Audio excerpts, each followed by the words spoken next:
Hey everyone, it's Leia. Today I'm going to be doing the coffee tag. This tag was originally created by Bangity Bangs and I was tagged by David from David Reads Words. So I will go ahead and link both of their channels down below so you can check them out.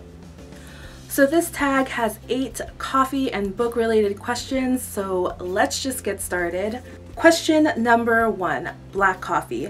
Name a series that's tough to get into but has hardcore fans. A Game of Thrones by George R.R. Martin.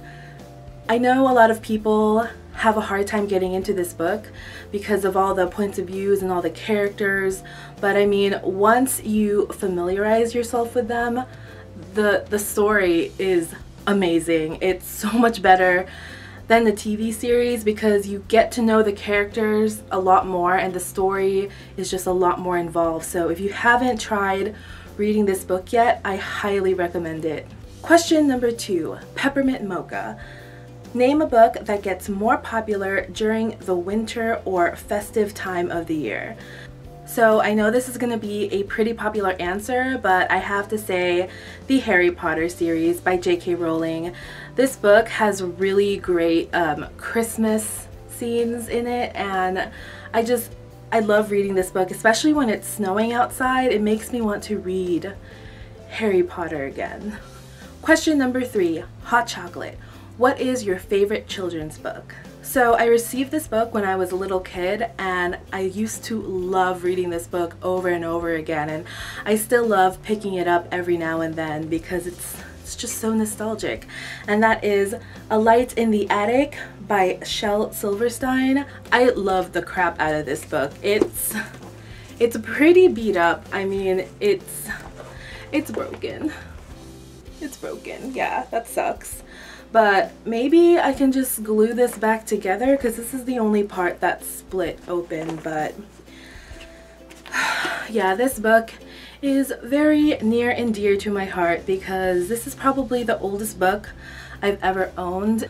So I've had it for about 20 years now and I still pick it up every now and then because the poems in here, they're so funny. And if you've never heard of this book or you've never read it before, I highly recommend it. I think the poems are really funny and really creative, and I also really like the art in this book as well. Question number 4, Double Shot of Espresso. Name a book that kept you on the edge of your seat from start to finish. I just finished this book like a few days ago, and that is Gone Girl by Gillian Flynn.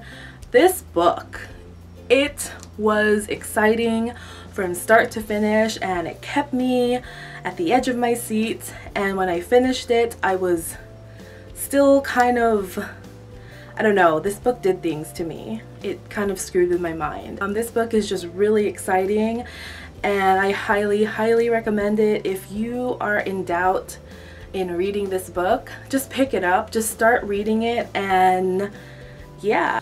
Question number 5, Starbucks. Name a book that you see everywhere. And that is Mistborn by Brandon Sanderson. I have been seeing this book everywhere on BookTube, and I mean, it's well deserved. This book is so good. I haven't finished it yet. I'm almost done, and I am really liking it so far. Question number 6, That Hipster Coffee Shop. Give a book by an indie author a shout out. So I haven't read any books really by an indie author, so yeah. So for this question I am gonna go with The Blood Song by Anthony Ryan. I know I've mentioned this book so many times in my videos already, but yeah, this book was originally self-published by Anthony Ryan, and I know that he still has another series that he still self-publishes, so that is the closest I'm gonna get to answering this question. But yeah, like I said, this book is really good, so if you haven't read it, pick it up. Question number 7. Oops, I accidentally got decaf. Name a book that you were expecting more from. So this book, I just finished it as well, and I think all the hype kind of ruined it for me. I will get into that more in my February wrap-up video, but yeah, that book is We Are Liars by E. Lockhart, and I mean, it was good. The writing was really nice. I really enjoyed it, but I think from watching too many review videos on this, I kind of ruined it for myself because I kept thinking about the big twist at the end, and I kind of figured it out because of all the videos that I watched. So if you're planning on reading this book, I suggest to just read it now and not look at any reviews. Question number 8 is the perfect blend.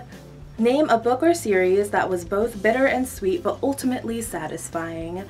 And for me, that book is going to be Eleanor Park by Rainbow Rowell. This book was both bitter and sweet, but it definitely was ultimately satisfying. I love the ending, and yeah, it's both bitter and sweet throughout the whole book, but all in all, this book is so good. So if you haven't read it yet, pick it up. I really enjoyed it, and I don't read that much contemporary, and I really love this book, and I think I want to reread it again sometime in the summer because I loved it that much. Alright guys, that is it for the coffee tag. So I would like to tag Gretchen over at Chic Nerd Reads, Karen over at Rather Be Reading, and Charlotte over at Beetle Books. Alright guys, you guys are tagged. I can't wait to see your videos. Alright guys, that's it for today. Please like and subscribe if you like this video, and I will talk to you guys next time. Bye!